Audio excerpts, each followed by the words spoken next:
And good morning from 7 acres. It's like nearly 7 o'clock, maybe 7 o'clock already. And we're here with Luther, walking on 7 acres on Bury Road. You see the main road there. So I'm not going to be pointing the camera along at myself. What I'm going to be saying is just giving you a little bit of a history. We'll walk further down the road because it's quite loud. And we'll just show you a map as well of what's located here. So just switch the camera around. There we can. So this is the Bolton Council map of 7 acres, which it's nice, but it's wrong. So for instance, we're over here at the moment. That's the Wildflower Meadow along this side. That's still there, the Wildflower Meadow. The grassland is gone. That's been replaced by brambles. That grassland is gone, replaced by brambles. That grassland is gone, replaced by brambles. That's still there. That and that, Wildflower Meadows are still there. All the yellow rattle is almost gone from those. And that pond is not there anymore because it's dried up. So there's a lot of work needed on 7 acres, but I'm just going to walk further down the road and I'll tell you a little bit about the history. So for those who aren't aware, back in 2014, 2015, a little bit into 2016, I was a volunteer leader managing the habitats at 7 acres. And I've lived in Brayton all my life, so even as a kid I knew this area and used to come down to this area back in the even 80s. Now, there is a lot of history. It's really shame in some ways because what most people don't know is where we're just going to walk to is a bleach works. It's called Bleach Works and it's located just off Bury Road, and I don't need to point the camera at myself anymore, but I'll just say quickly that 7 acres is actually managed not by Bolton Council but by the Lancashire Wildlife Trust. Now their building is just up there on the road.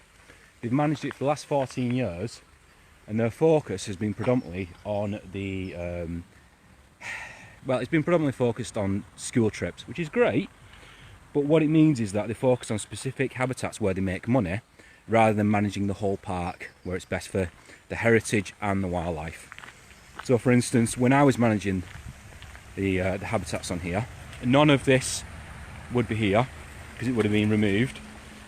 You can see underneath me the cobbles, the Bleach Works, and then over time, in only 4 years, the cobbles have washed away, and the Wildlife Trust have a policy where they will allow the bleach works to be covered over to let it get overgrown because they're not a heritage group effectively. I'm just going to go to the top. As we walk up these steps, you'll see the wild garlic on the right hand side. By the way, this will be uploaded in HD later. So this is the wild garlic which we planted about 4 or 5 years ago. You can see it's really nice, the wild garlic, but it could do with bigger abundance of it. So just going to get to the top.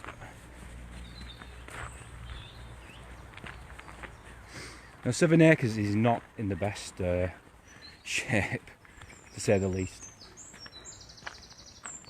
Now at 7 acres there's the many sheds and there's the heron right there, in fact. Let me just zoom in. You see the heron? There's your heron. So, if you'd like to see the heron, there you go, flying off. Wow, I did not know it was that silted up there that it could stand on it. There's the heron. Sorry for the bad camera work. But yeah, just behind Bury Road, the Wildlife Trust building, is the heron, which is quite nice to see. And we'll actually show you where the heron might be nesting once we walk around here. But you can see from the state of fencing, it needs a lot of repairs, unfortunately. But Bolton Council, the councillors for this ward, have paid roughly about £5,000 on and off each year to the men in sheds over there to improve. Well, actually, it's supposed to be beneficial for breakmate. When they've got a lot of free wood in 2 wood sheds, but the Wildlife Trust won't allow the men to repair the fence line along here unless the council coughs up more money for repairing the fence line.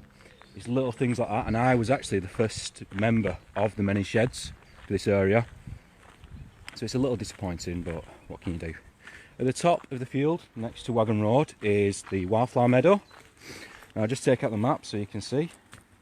This is the 7 acres community map that I've made, and I'll just switch to it. So we're currently located just going next to the lodge. I'm just walking down the hillside just about here now. Next to there is the Coffin Lodge in front of us, and then next to that is the Bleach pond, which is just over there where the ducklings are, and the lots of tadpoles in fact. So we'll put that map away. I'm hopeful we might even see the road here, but it really depends on how quickly I get to certain areas and if they've not been scared off. A general rule for the road here is if you get to an area and you're already seeing people, well, those other people have already scared the road deer off. So it's really need to come dusk and dawn to try and find the road deer. Isn't that right, Luther? So down on the left hand side is the Bleach pond. Just further back up on the hillside is the Coffin Lodge, and that was used for the two-seal bleach works.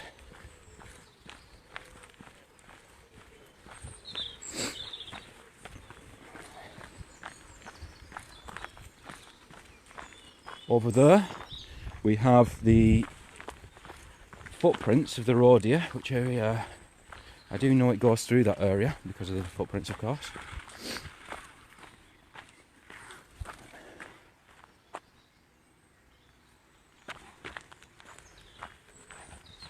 Now we're on the main path for 7 acres, the one that predominantly everyone uses.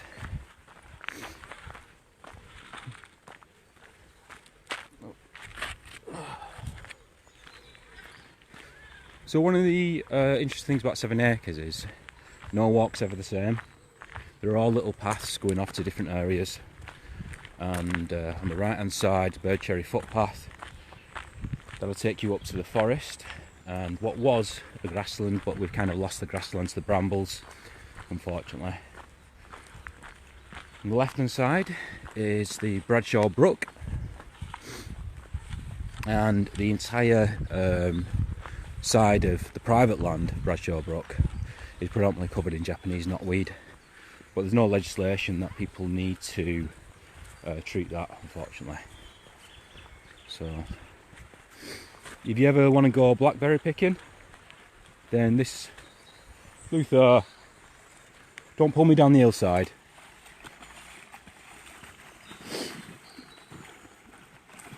Luther, not too far. Come on. I know. Come on. I know. Just down the hillside there is red campion. Come on. Come on, Luther. Come on. Come on, good boy. So this is quite a good spot for picking the brambles, because there's quite an abundance of brambles in this area.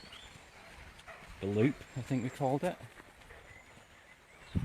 So this area is. Got the nice bluebells coming through. Hi Sarah. Yeah, there's I mean, I think the most deer we've seen was about 8 deer, and that's on the Wagon Road side. Now this area, back in 2015, 2016, I don't know if you remember the once in a 100-year flood. So this entire area was covered, well, underwater, submerged underwater, which is quite impressive considering, if you look at it now, to think that this area was underwater up to the pipe. But as you walk around here, you'll notice that the grass is really restricted in its growth, but there's an abundance of what we call, I think it's bistorte, this little one here. distort, and bluebells. In fact, because the sand's actually made it difficult for the grass to come through, the bluebells have managed to come through instead. And also lots of Japanese knotweed. Sorry, I'm being dragged by my dog. Where he wants to go, I kind of don't have a choice half the time. Yeah, you happy? This is a really nice area of 7 acres that not many people seem to come down for some reason. I think it's mostly because they don't know it's here. That was introduced on the side there a few years ago so that they could do construction work at the top. It's altered the area quite significantly. It wasn't there 4 years ago, and now with it being there, it's not as nice. But over here is where they've got an allotments. It's a really nice area.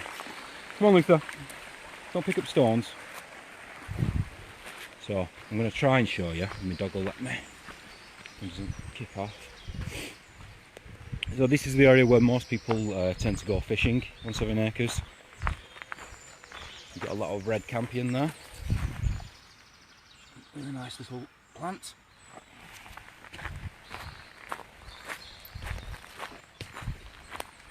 You've got the wild garlic with it. Bluebells, wild garlic, brambles, distort.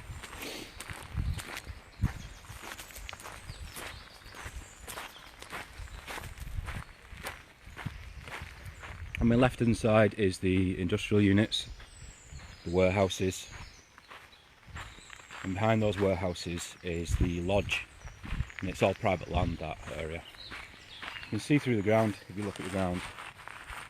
It's not soil, it's just sand really, sand and stone, which is why you're not really seeing any grass around this area.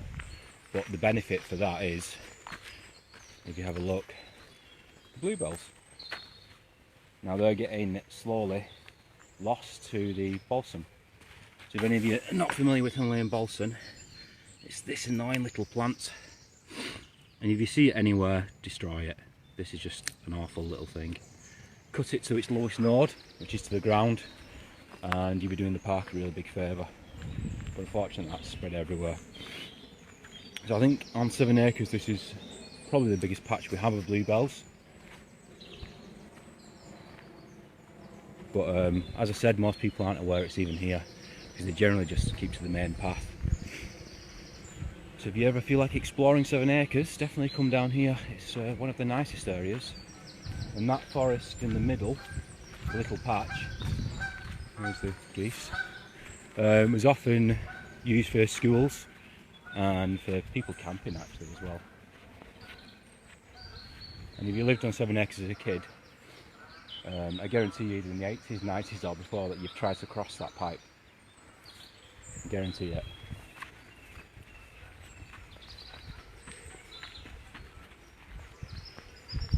Right. So we're coming up the hill, and there used to be a bench on here. Unfortunately, I think Dawn Park and 7 acres and even Red Lane School went through some a hell of a lot of vandalism over about a 2-year period. Not only did they chop the bench up here, but I think they set fire to it as well, even though there was fire retardant paint on it. So I don't know how they managed that one. And when you come down the hillside, so I'll get the map out again so you have an idea where we are, because it might seem a bit lost.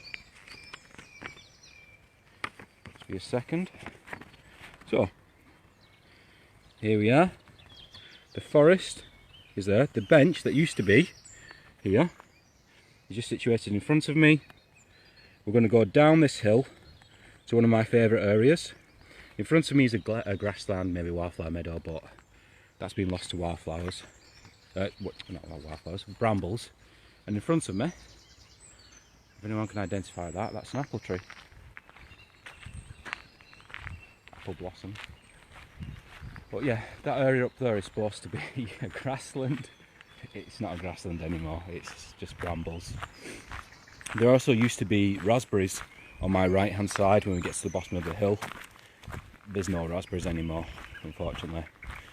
I know it might sound quite disappointing when I talk about 7 acres, but when I was managing it, I was doing a lot of enhancing the habitats and even creating new habitats. And unfortunately, those who are in charge of it in the moment over the last 4 or 5 years have not enhanced any areas. So it's really disappointing for me, because it's got so much potential. I love 7 acres. And I'm going to show you one of my favourite plants through here, in one of my favourite areas. That little path there, the tiny one, is used by foxes and even the roe deer. And one time we actually found a deceased roe deer up there. Died of natural causes. Now we have the horse chestnut. It's flowering at the moment, as you can see. The droopy leaves, and there's a further horse chestnut establishing over there. When you come to this area, which we had many different names for it as kids. We called it like there was Devil's Hill, there was, let's see what we called it. Yeah, Devil's Hill, which is located just here. Hope you can see that clearly. Well, on the hillside, it was great for mining bees, because it's mostly sand on that hillside. Unfortunately, again, the brambles have taken over. On my left hand side, you have 2 hawthorn hedges. And I'm going to tell you a bit of a funny story. Although the volunteers are listening about this, they might not appreciate. So, you can see through here, just about a silt trap, just through this section here, which comes underneath here. If you get to the top of here, which I guarantee people will not know this, but up through that woods is a cobbled path. It's actually for the water to run down. Now, there is, at the top of there, a spring from the 1856, I think it was. It was blessed by the local priest from St James's. So we called it the Blessed Spring. However, I have to tell you this part. So we called it the Blessed Spring, and then we were actually checking it out a few years later. And this is after I've had the volunteers digging the silt out from the bottom of it to keep it flowing. And what we noticed is that the house at the top, their let's say waste was actually coming down the hillside. So there was just feces and human feces all actually coming out the pipes of there. And myself, one of the volunteers, had actually been at the bottom of it, digging that out, not realising it was actually human feces and other stuff coming down the hillside. So I had United Utilities come out and fix that issue, and thankfully after all these years now it's clean. But yeah, that was a bit of a surprise. Anyway, I'm going to turn the camera around and show you one of my favourite plants here, which is quite rare actually. So, over here, if you avoid the dog knock, is what we call water violet. It's a beautiful little plant that actually shoots a little stem up and grows a flower even though it's underwater. So even when it dries out the area, it's great for surviving. It's a great oxygenator. It survives in dry conditions, as you can see on my left hand side, and does really well obviously in wet conditions. Now this pond, this little pond that's I dug with the volunteers, I had them dig, is full of newts and it's full of tadpoles. It's one of the few ponds actually we have at 7 acres, and yesterday when I was here I was watching the smooth newts.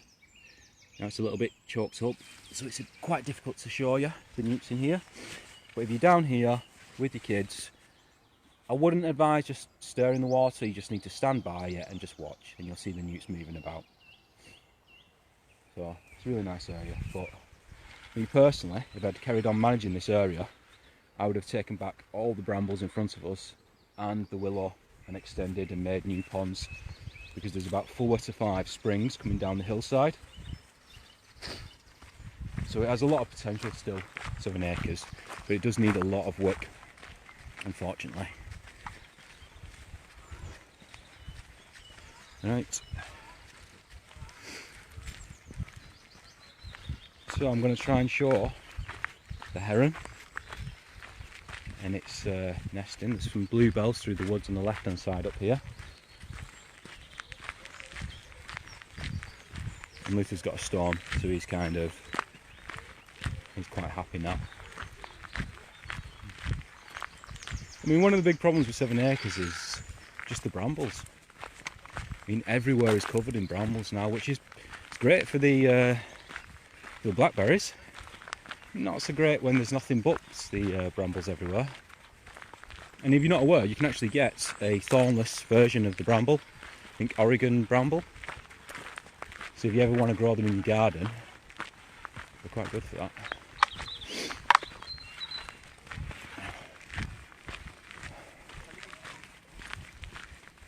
Morning. Morning. So, we've got native hogweed, it looks like on the left hand side here. It's very similar to giant hogweed, but it's native. It's tiny really. There's a cool little plant on the side of us next to the Kingfisher Bridge. So you all should know where we are at the moment. Now this plant, at the side of me, you see, it's very similar to a lot of the other plants like hogweed. It's different in the sense that the leaves are different than the hogweed, but of course the top looks very similar to hogweed and native, giant hogweed and native hogweed.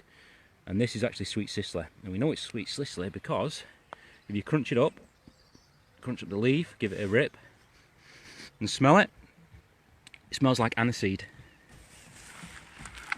Just let this person go past. Morning, Lisa. Morning.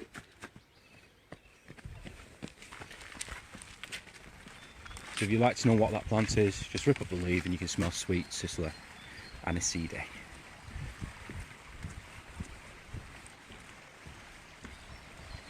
So we're going to try and show you the orchard, quite overgrown. I'll just do a quick detour. By the way, interesting fact, everything you see on here, go on then Luther, everything you see on here, this area, the brook, the land at the side of here, up to Kingfisher Ford Bridge is, I'm going to turn the camera around. So everything on this land here, the bridge is being built, the land at the side of me, all the way up to Kingfisher Ford Bridge is not owned by anyone. No one owns it. The council doesn't own it, the Wildlife Trust doesn't own it. It's common land. So I've tried in the past to actually find out who possibly owns it, but there's likelihood it was a conglomeration of the water companies back from the Victorian period, and it belonged to them, and over course it's just kind of been lost. I'm just going to walk up a bit further and show you different areas and the work that gets done here. Now, there's a good example of, come on Luther, Luther, come on.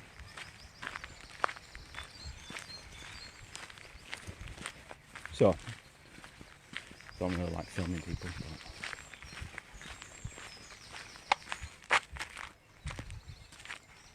there you go, doggies. Hey, doggies. Doggies. Okay. Come on. There you go. I know. I know. Come on. It's okay. Morning. Yeah. You grumbling? Luther? Okay, at the side of me here, if you're not familiar with the conservation techniques that people use, so I believe it might have been either the Wednesday Wildlife Volunteers or the Bolton Conservation Volunteers. It's actually good work. On the left hand side, this is a dead hedge. So we use the cut off branches and make a hedge out of it for the use of wildlife, amphibians, birds, if it's thick enough. Further up is a laid hedge, so it's still alive.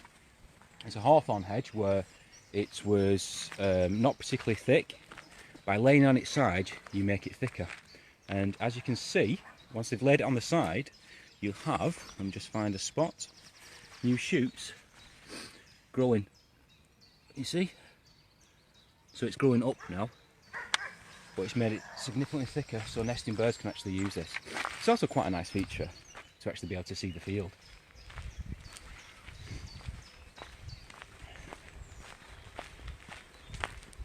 I have quite a lot of pictures of Southern Acres that I can't bring with me today because I've got Luther. Otherwise we'll bring some historical photos and even bring the habitat maps showing a bit more detail. But I'm just going to try and show you where the heron nests. So if you're out with your family or you just enjoy going to 7 acres, you can come have a look. I wouldn't advise getting too close because you don't want to disturb the heron, but it is quite a common area it does use for nesting. So this area next to the Kingfisher Bridge, I'm sure you all know the Kingfisher Bridge, the centre of 7 acres. This Wildflower Meadow has yellow rattle sowed into it. It's not been, from what I've seen, has a good abundance of yellow rattle in it anymore. It used to be entirely covered with yellow rattle, which would allow other wildflower seeds to come through. Unfortunately, it needs management every year, and if you've got 3 fields this size that need to be maintained with volunteers, you're going to struggle to upkeep it. So, back in 5 years ago, 5 years ago, we put the steps into this area, and this is quite an unusual area because everything you see here in the triangle, and it is a triangle if you look from above, is private land. It's not actually part of 7 acres really, it is private land, and it's owned by, I think it's the same guy who owns the industrial units over there and the warehouses. So what we had planned for this area, I'll turn the camera around while I'm talking. So what we had planned for this area is, when you're walking along the Bradshaw Brook, what you'll find is the Leat. The Leat was the Victorian water system that would feed the Bleach works. Now it works all the way along there still, even though it's full of trees, so we're kind of losing it. It will be lost eventually, there's nothing we can do unless the trees are taken down. It used to cut through the field here and then fill this area over here. At the moment, the back of me on this hillside, which is actually a Victorian slag heap, you can still find bottles there if you dig through it, which is not really supposed to do, but some people have done that. It used to fill up with the water from the leaks. Now we've tried to see if the water would hold in the main area between the 2 footpaths on the field. Unfortunately it doesn't hold the water. Myself and a guy called Ian Johnston, we looked into how valuable that was to do, and it didn't pan out unfortunately, but it would have been really nice if it did work. Behind me, what we tried to do with the volunteers is to dig out some areas where it might hold the water. It's been quite dry over the last, I think, month or so. It's barely rained, so I've not been too lucky with the water on here. But we did try to make new ponds in this area. Luther, stop sulking. He's sulking. Come on. Come on. Come on. Let's go. Pick up your rock. Does anyone have a dog that takes a pet rock wherever they go? Or is it just me? So we've got quite a few trees growing in this area. They really need to be removed.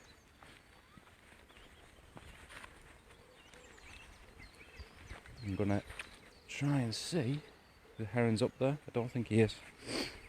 He or she. It's always very hard to tell the difference between the male and female heron. That area on the left hand side is a wetland. There's a pond kind of hidden behind the trees, which you can just about see it here. You can see the water. You see it fills up through the banks here, comes through the back there, and the water seeps into there. But the amount of work that's needed in that pond to restore it, I have to say they've done a really good job in this area. Whoever's managed this area in taking back the trees,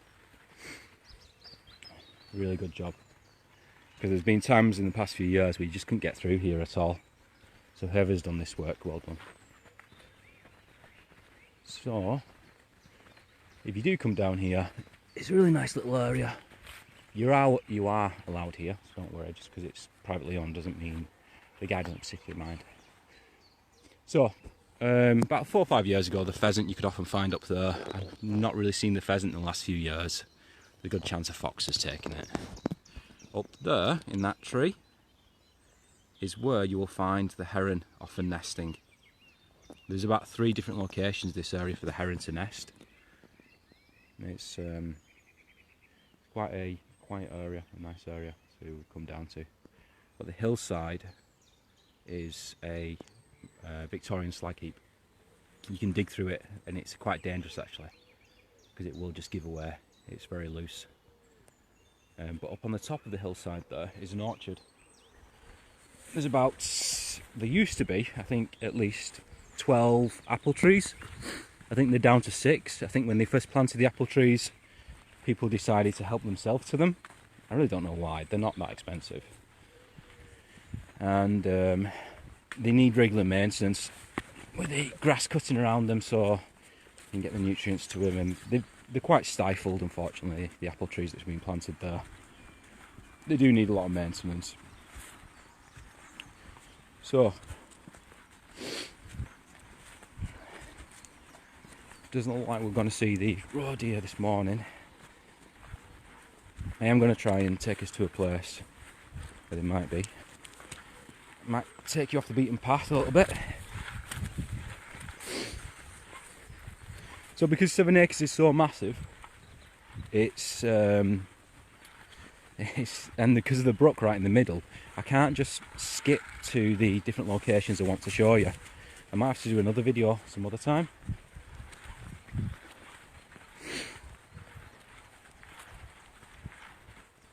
So everything you see in the large open fields by Thickford Road is actually being leased out to, I'd say, the horsey people. I can never remember their company's name. But it's been leased out and it's used by the horsey people, let's say. So it's kind of their land to maintain and manage. And they do a really great job actually. It is really well maintained up on that side by the horsey people. And they quite regularly have, well, they won't be for a while now, but family events where they don't really advertise them. I think it's just kind of the horsey people's little thing. Luther, this way. So I have to spin round. He's wrapping around me. Come on. Come on, Luther. So, do any of you know... Oh, a doggy. Another doggy. Hello? Hello, doggy. Hello, hello, hello. Are you friendly? Oh, Luther's not friendly with you. It's okay. It's okay, it's okay, it's okay. Okay. Okay, okay, okay. Okay. Okay. Come on, Luther. Hey, leave. Come on. Ah, don't worry. Mine groans and grumbles a lot. It's just this little thing he does. Luther, move. Move. Move. Come on. This way. Whew. And that's what it's like to have a big dog. Every dog wants to come say hi, and he doesn't want to say hi back. He's been attacked too many times. Okay. So, we're at the Kingfisher Bridge, for those who have just joined us. Up through, on the left hand side, there's a small little path that takes you up to a Wildflower Meadow. It's a really nice area up through there. But I'm just going to take you for a little detour, and then I'm going to show you a little bit of the heritage around this area.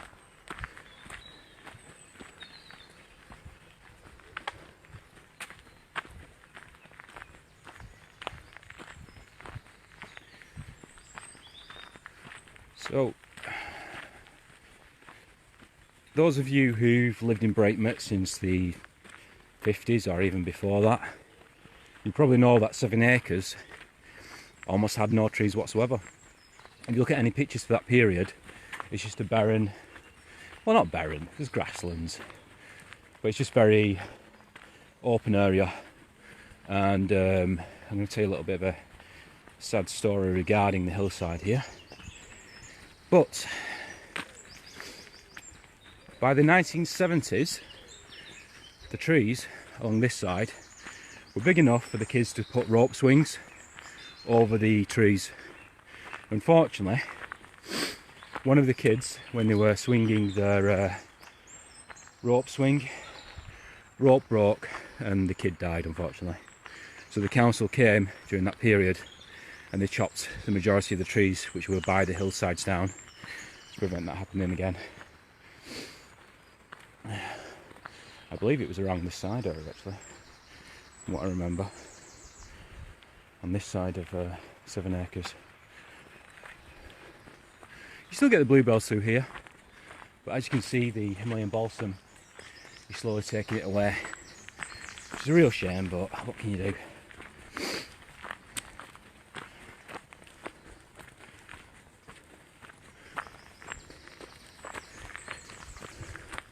So I think I've changed my mind a little bit about something. I'm going to take you to just off 7 acres, which is weirdly part of 7 acres at the same time. And I'll come back on myself. So, for those of us wondering where we are located via the map. So we've just walked up the hillside here. We've got to the little part where it starts changing. We're about here now at the moment where my thumb is. You see that? There used to be a bin there, it's not been there for years. So, I'm just going to show you something hidden in the forest quickly. Luther!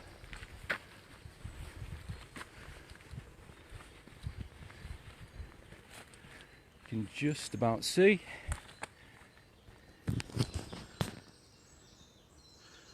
You see the stone gates. That was for Breakmont Hall, which is all but gone. The majority of Breakmont Hall has been pushed down the hillside, and you can still find bits of the bathroom, the kitchen, just bricks, all on the hillside. You can just walk through them, pick up pieces of tiles. Quite an interesting area. On the right hand side there's a path that used to mark the border, and I believe there's maps of 7 acres going back to about 1760. That's actually a 400-year-old hedge on 7 acres. Pigeons. So I'll just quickly show you where that is. So this area, we've got Wagon Road, the steps on Wagon Road that come down here. And then the right hand side is a makeshift path that a guy called Ian made. On the right hand side of this is a 400-year-old hedge. Now the trees aren't 400-year-old. They've been laid over that period of time to mark the boundary. And I don't think they've been laid for at least 80 years. So we've kind of lost the hawthorn. If you find it, you'll find most of it dead. Maybe a single branch that's still alive, which is a shame. But people often wonder where Breakmont Hall was. And today I'm going to show you. It's not on 7 acres. It's across the road from 7 acres. So, here we are on Wagon Road. You see, behind me is the Wagon Road Young People Centre. And Luther, this way. He always wants to go his own way.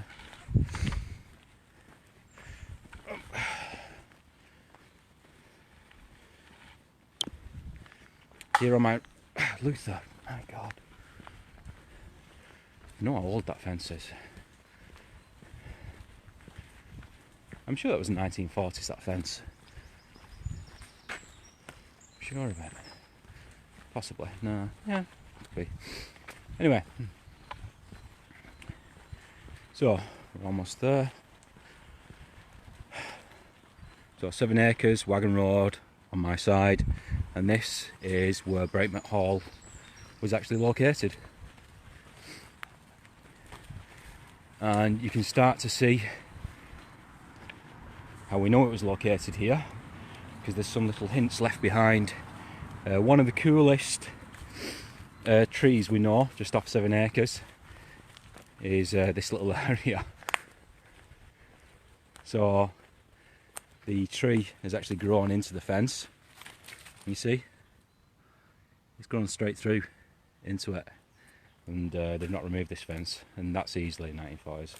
And yet again, look at that, how it's grown straight through and into it. and then come out there. So this is one of the boundaries. You can see on this side it's raised up. We'll just get to the top here.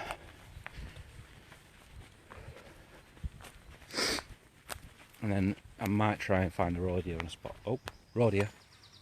Oh shit. Please tell me that's the road here.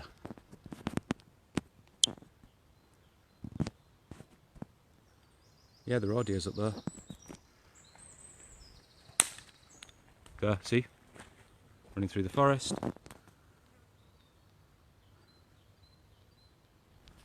It's just at the top of the forest now. If you live on just off Wagon Road, we've just seen the road here. See, there's a reason why I like this place, because no one comes here. The road deer come here. It's not really great for showing you the road deer in this, but there you go. There's a nice little bonus.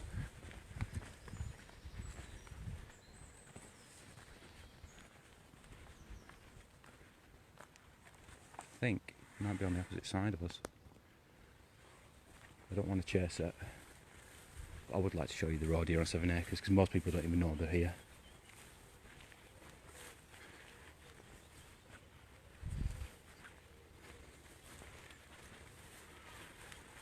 I think it's done one.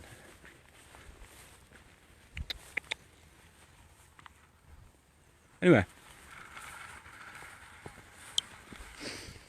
so if you ever want to come see the road deer on 7 acres, just cross the road, and if you hear at dusk or dawn, you might see the road deer, like I've just seen.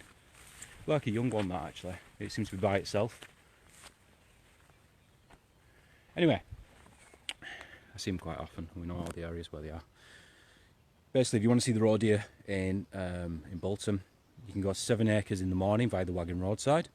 You can go to the gravel pits and Moses Gate, and Leaving Park. They do go to Leaving Park, but they prefer the cutting to go to there if you want to see the road deer. So we're currently stood in the woods here, and this is where the Breakmate Hall was. If you don't know the history, back in the 1940s roughly, I think it was, I believe it was a councillor who actually owned this area. He had the house knocked down, and they built the estates that are around us at this point. I believe they were supposed to build a bus depot, like a bus terminal. That's why it's kind of circular, but they never did. The history of this place, there used to be a Reverend Parson in the, I think it was the Victorian period. He lived in this area, lived at Breakmate Hall, and he actually kept diaries of his times while living in Breakmate. And about the 1860s, when Reverend Parson had passed away, his diaries were published. And you can still buy to this day the book, which is Reverend Parson's Diary kind of thing. It's one of the few books that we actually have of the Victorian period of Breakmate, and it mentions things such as the horse and hounds and other stories. There's been quite a bit of research done of this place. Behind this woodland, where the Breakmate Hall was an allotments. That allotments was called the Tansy Green Allotments, and if any of you live near St Osmond's and Andrews, you obviously know the Tansy Green pub. So there's a very good chance that the Tansy Green pub was named after the allotments, and there was some connection between the people who have those. There's quite a few ghost stories about this area of Breakmate Hall. There's stories about a priest or vicar who passed away and was seen riding his horse to go to the horse and hounds. There's a story about a hanged woman who apparently was seen as a ghost in these woods. She took her own life, and there's some historical facts to that information, but apparently these woods are haunted, and you can tell how old this area is now actually, because I think some of the original trees from Breakmate Hall are still here, which I'm just going to check the camera around. As you can see from the trees here, oh, I just stood in dog muck, because, yeah, dog muck. So the size of the trees is a good indication of just how old this area is. And I believe these trees would have been here back when Breakmate Hall was. There's some of the biggest trees on Leavium actually. Well, Leavium, sorry. 7 acres, just off 7 acres. They're massive. But we really don't have the size of trees like these on 7 acres. You will find them just here across the road. It's well worth just coming up here, just so you kind of get an idea of what this place used to be like for Braemont Hall and our history. But yeah, we've seen the roe deer. It was in this area. It's very hard to catch the roe deer through a forest when it's running, so we couldn't really film it well. But if you want to come down here, I've come down here, like I started at 7 o'clock. Best time, dawn and dusk. You will see the roe deer if you're lucky. But the general rule for it, I know people always say I've lived in Bolton all my life and I've never seen the roe deer. Well, do you ever get up dawn or dusk to go see the roe deer? Because that's when you're going to see the roe deer. And one of the rules that we generally have for trying to find roe deer, if you find somebody else is in front of you, then they've almost certainly already scared the roe deer off. So if you're going at first thing in the morning, nobody else is about, they're not going to scare the roe deer off. As I've just turned up now and scared the roe deer off from this area, then no one else is going to see it. So, simple rule, dawn, dusk, you'll see them. I'm going to try, because the roe deer was just over this way, I think I'll show you quite a nice view and the secret little path that we have on 7 acres. I could talk more about the heritage, the different locations, but I'd like to do that with maps. So you get well, historical photos. I'd like to actually stand in the location and then put the photograph in there. But today I'm doing 100 boxes for the grow kits to give to people in Bolton and, well, actually Farnworth, Darcy, Braemont, Tong. We've got collections from Halliwell, so really happy about that. Right, we're going back into 7 acres. Those of you who's just tuning in, we've just been to the Braemont Hall ruins. If you we've seen the location of the Braemont Hall, I should say, because the actual ruins of Braemont Hall are all down the hillside, on the hillside of Wagon Road. So if you want to see parts of Braemont Hall, look on the hillside. If you want to know where the place it was located, cross the road. And as I said, the roe deer was up there, which is really nice. And there's even a little bit more history. On 7 acres, there's one of the oldest maps. It shows a medieval mill. And because the maps are quite vague back then, nobody really knows where exactly the medieval mill was. But apparently, we had a medieval mill on 7 acres. There's also the medieval Slag Heap, which is by Thickford roadside. If you happen to know 7 acres quite well, you'll know that there's the hillside by Thickford is incredibly steep. That was where the medieval Slag Heap was. And it was kind of a dumping ground, to be honest, 7 acres, for a lot of different things. It's changed massively since I've just been here. Now, this path, for all of you wondering where I am, I'll get the map out again. This is the little secret path, where if you're coming down here, oh, roe deer, it's up there. You see it? See the roe deer? Right, we've seen 2 roe deer. Might have been the same one, not too sure, but Luther's seen the roe deer. He's definitely seen the roe deer. Yeah. Oh, there it is again. See it? Going down. Keep it steady. See? Roe deer. It's not that difficult. And the reason why they're actually in here is because people don't come down here generally. So, on my right hand side is hawthorn. The hawthorn is... Oh, stay there, stay there. Stay. There's 2 of them. There you go, see? You see them? There's 2 roe deer. You can just see its body. It's just moving now. The 2 of them together, walking up. And that is the roe deer on 7 acres. My partner Jodie's going to kill me because she's been begging me to actually come see the roe deer. This morning she's like saying, you don't need me to come, do you? Well, you've missed out on the roe deer, Jodie. How cool is that?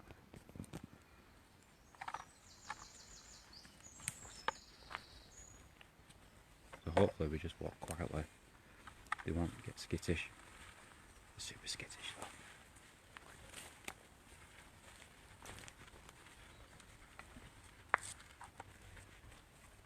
You stick to the path, they won't mind hopefully.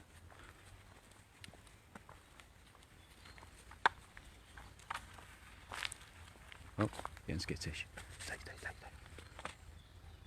See them?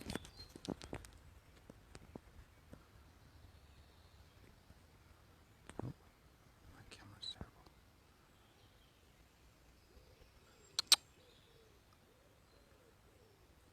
There you go. Off goes the road here. Right, we'll leave him be. We're not chasing him. So, those of you wondering where we were, and you've just seen the road here, we are located on the map, which is, here's the secret little path. So it's from the roadside here, where the steps go down, and then this way along, and in between this area, which is a little bit tricky, because the path has been handmade by Ian Johnston, and nobody maintains this path. It's also people are camping at the moment. Come on, Lisa. So yeah, that was nice to see. They're still watching. Look, they're not bothered because they know I'm just leaving them alone. Oh God, sorry about the camera work. See, there's the road here. Off to go. Just chilling.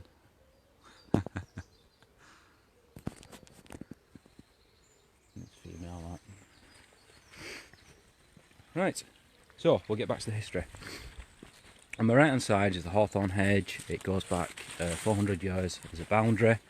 It's not been laid for probably 80 years. The path we're taking at the moment is quite tricky, to say the least.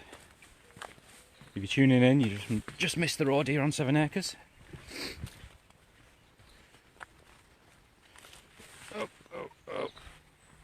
Go on, Lisa. Good boy. You alright? Yeah, good boy. The homeless camp is just over there on the left hand side. Seem decent lads, to be honest.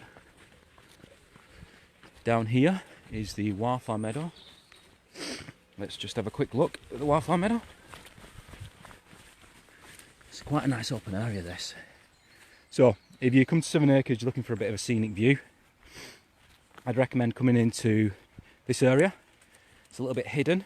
Most people don't know it's here. And I keep saying most people don't know it's here because, well, it's true. Most people don't know the majority of the little hidden areas at 7 acres, which is why I'm doing the video. Hey, Luther. Hey? Yeah. So, how you can get to this area. There's a path just in front of me, near the Kingfisher Bridge, that leads up to this area. The path we've just taken comes out that area there. Luther, come on, I need to go. Pick up your brick. And then there's a further path further down this way. Luther, come on. Come on, go. He's got a pet rock he's taken with him, decided today. Don't ask me why. Dogs, you know. So we're going to show you one of the nicest views at 7 acres in just a few minutes. And we'll also show you the Blessed Spring. So as you can see, it's just about marked that you can tell wildlife and people have actually been coming through here. Some nice bluebells coming through. There's a lot of fern and bracket. Well, ferns really. Look how nice that is. Eh? Morning sun with the bluebells.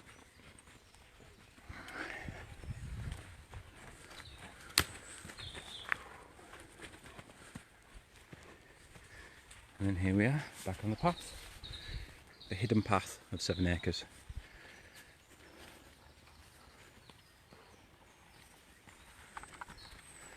There's also a hidden little area up there as well. I'll show you the hidden area. Luther, this way. So, Ian Johnston. He no longer lives in Bolton. Really nice guy, I liked him. He could be a bit tricky sometimes, but really nice guy. Oh. He actually dug out this entire area. It's caved in a lot now, The kids mostly come down here to smoke weed, which can't really criticise them for doing that. I mean, I wasn't an angel as a teenager. But when Ian built this area, he actually had benches put into it. He'd come down, have a few tins, and just watch the stars and that. There's a little area hidden. Luther, come on! Come on, down the hillside. Luther, move! Come on! There's a problem owning a dog that's part wolf. He generally only wants to do what he wants to do. And he's very determined about that. So we're walking through the bistot and the bluebells at the moment. They're a little stunted because it's a bit too shaded, this area. We're nearly there. You see what I mean about this being made like a little makeshift path? It's not great. So if you do come down here, make sure you wear some sensible footwear. Unlike me, because I'm wearing trainers. So, this is one of the best scenic views on 7 acres. And this is how you get to the top of the hill as well.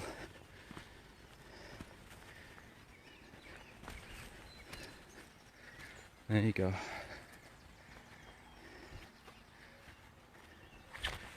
Whew. It's grown a lot in the last few years. Some of the trees do need taking down or taking back, but you can see all over.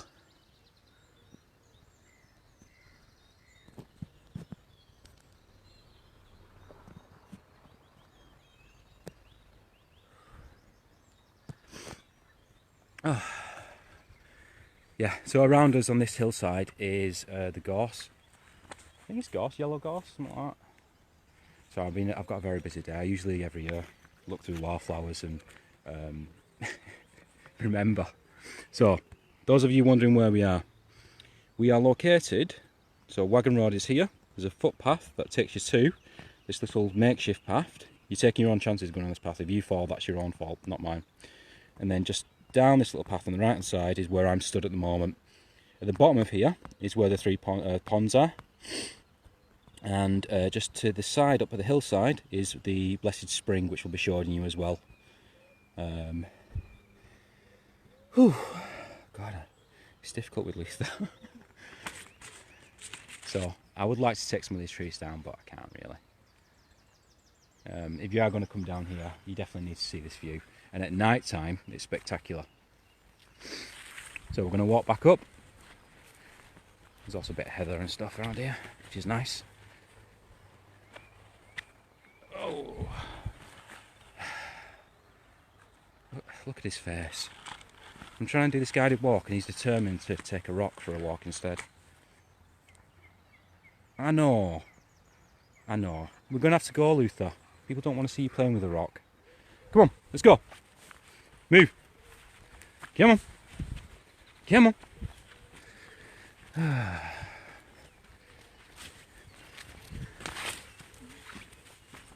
Right.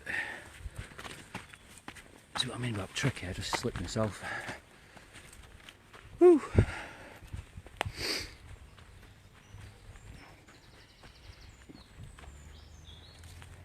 So the house at the back here is the arborist, the one who does all the tree cutting and that. The septic tank wasn't big enough, and unfortunately we later discovered when we were doing work in it that it was actually raw sewage that we were working in. The funds of conservation work here. So, a little bit overgrown. Quite a few years ago I tried to take the balsam back. It's not being kept up. We're taking the balsam back, otherwise this area will be covered in bluebells. And here we go. Hidden is the Blessed Spring. That dates back to at least 1850s. The vicar from St James's came out and blessed it in about 1856, I believe it was. And even to this day, the water's still flowing, and it goes underground there and then comes out at the cobbles further up ahead. There's a little bit of history for you. A little bit of spring water. I wouldn't advise drinking it because they're Victorian pipes. So it's probably mostly iron you'll get in that. Really overgrown through here. And the best places to go to see the roe deer, as I've shown you, is places where there aren't people. And if you do see the roe deer, take your time, walk slowly, let them adjust to you.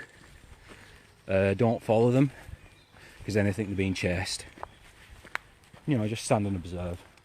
You can get a little bit closer just by standing and observing, taking your time, because once they realise you're not a threat, you're not going to chase them, they kind of just do their own little thing. You can watch them. There is a little bit of a hidden area on Wagon Road where they do go, which is, believe it or not, within about 5 feet of the road. They hide behind the hedge. So one walking at the moment, there's a spot just up there where they often just hide away from the public in kind of plain view. They're quite clever in that sense. So there's the entrance to 7 acres from the Wagon Road side. We've seen the roe deer today. The entrance where we are at the moment, we're just here. We've just come from the Blessed Spring, and we're just going to walk back and take you back to the Bleach Works pond, and I might try and show you the 2-till Bleach Works. So, ready, Luther? Come on, let's go back.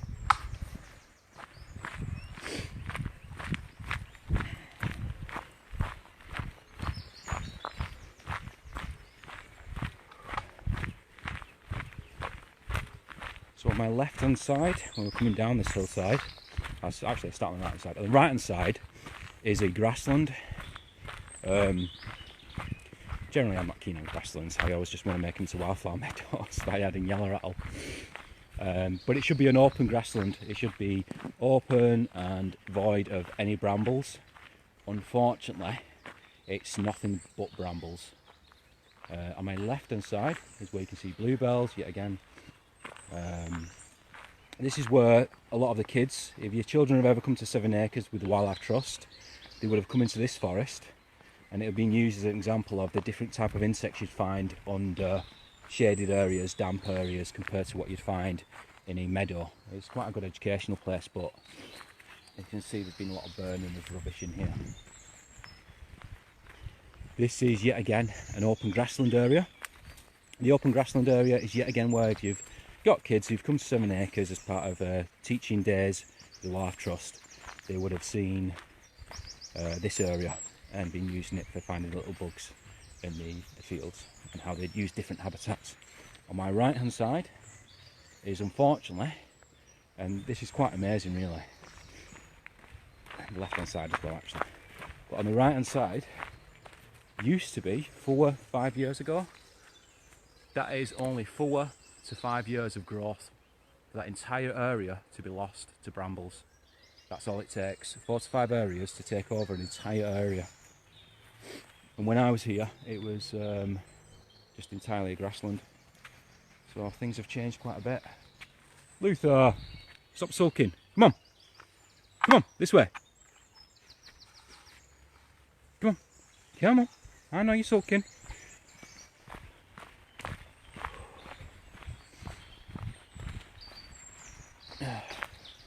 So, bird cherry footpath, what do we call this? Cherry trees? Cherry trees?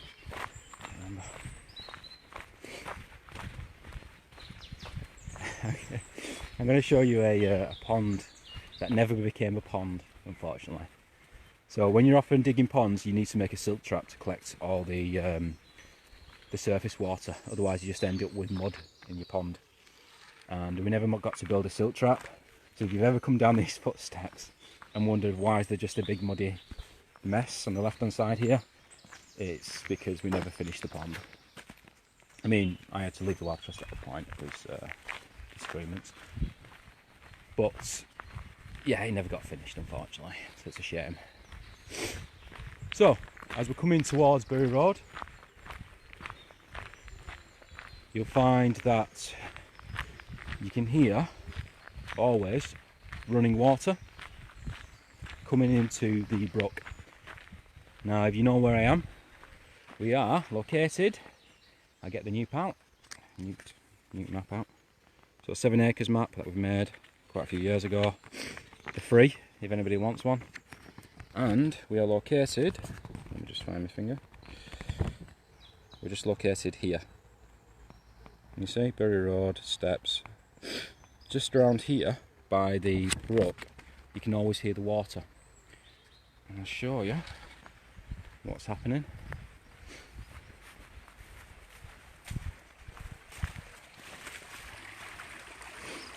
So, just over there, when it rains heavy, it'll actually gush out the side underneath us. That's the water coming from, Luther, don't go near that edge. That's the water coming from what used to be a lodge on the top of the hillside by Wagon Road. What we actually now have as a Wildflower Meadow, back in the even maybe 50s, it used to be a lodge. Unfortunately, from what I was told, I think a child drowned in it and they filled it in. But yeah, that's why the water always coming out of there. It's because there's used to be a lodge. Now we're going to touch on a little bit of the bleach works and the history in that. It's been quite a while. I can tell you some of the things have changed. I can't really go into much detail about Tootle bleach works. Those who are interested, there's actually an archaeology report from Manchester University. If you're interested in the archaeology report, send me an email and I'll send you a copy of that report. So obviously just from looking at this you can tell how old it's Victorian. Right, you might see the duckling on here if we're lucky. I think we've only seen one duckling on here. No, it's not here today. Anyway, in front of me is the water mint. Feel free to take as much of that as you want because it's spread everywhere. Put it in your garden, wherever. If you want to see some tadpoles, they are everywhere here. Not really moving about much at the moment in time. There you go, I see you pretty much. So this pond is great for the tadpoles, the frog spawn. They're all over. It's difficult to show you because of the reflection of the water. But if you bring your kids down to 7 acres, if you come to the Bleachworks pond by Bury Road, it's a nice little area to show the kids the tadpoles. And it's perfect time to come do that. And also, if you can reach it, help yourself some water mint. It's a really nice plant. It's also great for newts. If you want newts to lay eggs, the water mint leaves are perfect for that. On my left hand side is the hidden Tootle bleach works. I'll just tell you a little bit of history. So, we're by Bury Road. The Bury Road's there now, you can just see it up ahead. Luther, don't wrap the lead around me. Bury Road is just up ahead there. On the hillside, if you dig through the hillside, you will find shoe soles. Those shoe soles actually come from a Victorian cobbler. What he used to do is throw the old shoe soles down the hillside. So even if you dig through that hillside now, you will find those, a bit of the history. In front of me, where it's quite an open field, that's where actually a bunch of cottages were, Victorian cottages. Those are gone now, and the bridge is just on the right hand side, and I think the dipper's up there ahead. Right, so it's a little bit overgrown, but I'm going to try and show you the Tootle bleach works and what kind of remains of this place, but to say a little bit overgrown is an understatement. I'm just walking through. Swamp, actually. Oh god. Whew. Right, so Ian did a lot of work over time, Ian Johnston, to try and uncover it and trying to get people to know about our heritage. He spent months at one point digging out areas.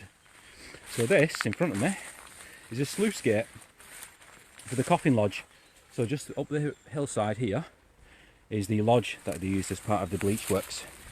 You can just see the brickworks that are being laid out by Ian, and there still remains of the bleach works all around us. We're literally walking on top of it right now. It's a really nice area, this, as you can see. So a little bit of history.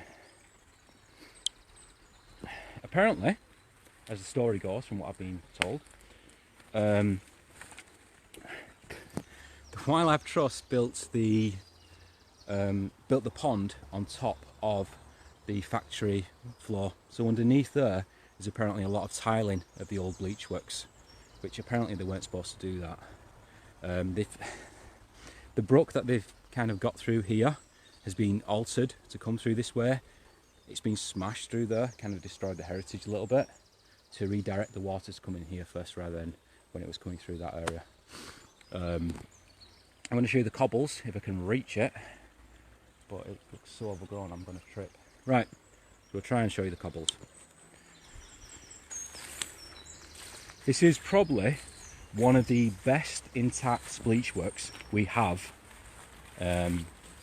in the east of Bolton, and unfortunately it's really in a poor condition. So we have kind of lost our heritage here, which is such a shame, because I know it's all important to us all, but what can you do really? So I'm going to try and not fall. Luther! Oh my god, there's no way I can get through here. I mean, look at that. I'll get the other way.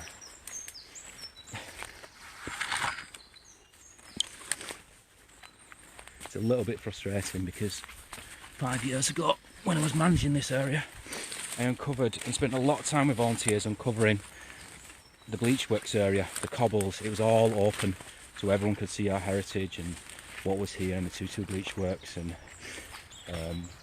even the factory parts of where the engine would go, the steam engine, everything. And it's just lost. It'll take a lot of work to take that all back up now. I love this area, so it's very disappointing to see the condition it's in. But, you know, I'm working on Leaving Park with a great bunch of volunteers. If you're ever interested in joining us once COVID-19 is over, we've got lots of habitats on Leaving Park. We've made a lot of big changes. We've enhanced habitats, we've saved habitats, and if you ever want to come out in the countryside and make a difference, we'd love to have you to Bolton NEWT. So I'll just show you the cobbles. You can get through here. There's a little mini path. Look there. There you go. You just about get through. But unfortunately, there's even a stream. There you go. This entire area where I'm stood used to be just completely open with the cobbles, and over here behind me was where the steam engine was. Now, anyone who wants that archaeology report, no charge, send me an email, I'll send you a copy of it. There's a lot of history in that archaeology report, to say the least, which you'd never really thought of. 7 acres. Whew. Right.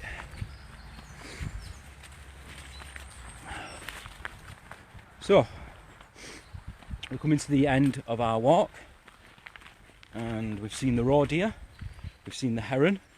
I've shown you where the heron nests. 7 acres is surprisingly covered in a lot of bluebells, which I wasn't aware of, in some areas anyway. And we've shown you the heritage. We've given you a talk about the Braemont Hall ruins and where you can find the ruins, but where you can find the actual place it was. If you're interested in finding out more about Braemont Hall, I would recommend you Google Reverend Parson Braemont, and there's a book about his Victorian diaries, and it's got anecdotes and stories about Braemont, and obviously living in Braemont, it's one of the few books we have with such an interesting story and history of where we live, because there's not many houses, because really Braemont's a kind of 1950s construction, quite new. So that we'll finish off by walking around the lodge. With a bit of luck, we might see the heron. The lodge is really nice anyway, so I'll just show you the lodge, even if it's not here. So, that's the Wildlife Trust building. They're responsible for the upkeep as part of the agreement. They've been managing it for about 14 years. That is actually private, and the car park is private for the Wildlife Trust. There's a little spot you can park on Bury Road. You can park on Crompton, you can park on Wagon Road. Oh, heron's right in front of us. Oh. Okay, the geese were not impressed with the heron flying at them. You see it? So yeah, I've just walked within 10 feet of the heron, and it's not been impressed by seeing me or Luther. Has it, Luther? That's quite funny. Stays there quite a bit, that heron. You want to come see the heron? He's at the lodge, quite often at the lodge. So are the geese under the trees, and we sometimes get the kingfisher on that bridge. Whew. And there's coots just in the water up ahead on the lodge.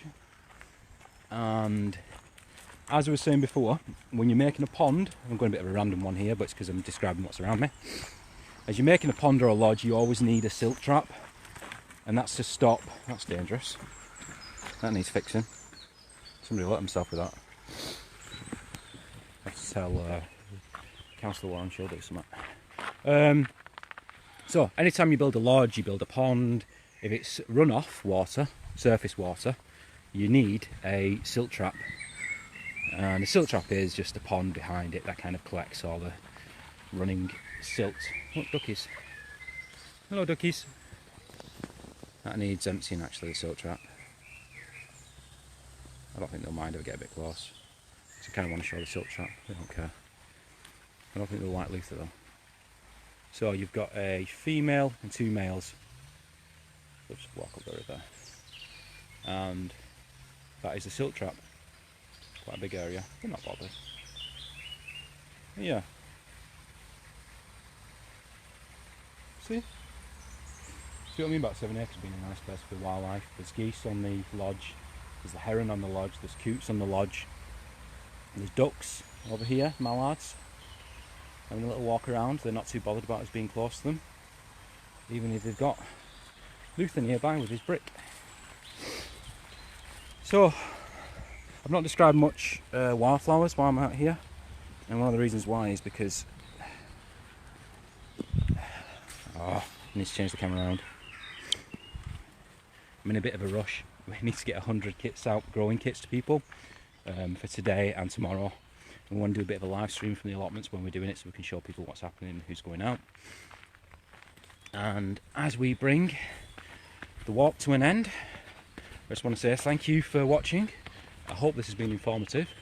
It's been completely off the cusp, kind of just telling you as I walk around what we see. So we've seen the roe deer, the heron multiple times, the ducks, mallards, there's newts in the ponds. It's full of life. Whew. And I'm exhausted. Right, so thank you for watching. I hope you enjoyed that. I think if I can go for a next walk on a Saturday, I'll take you to the gravel pits, or as they were once called, the burrow pits on Moses Gate, which was actually where they buried people.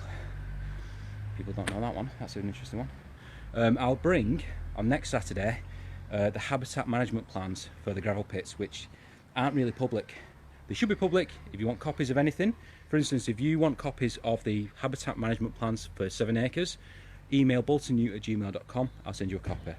If you want the habitat management plans for Leaving Park, email me and I'll send you a copy of those so you can look through them and see what potential these parks have. Gravel pits is a really interesting one. We've also got the habitat management plans for that. I'm getting strange looks from people wondering why I'm talking to my camera. We can send you that information as well. So thank you for watching and have a nice day.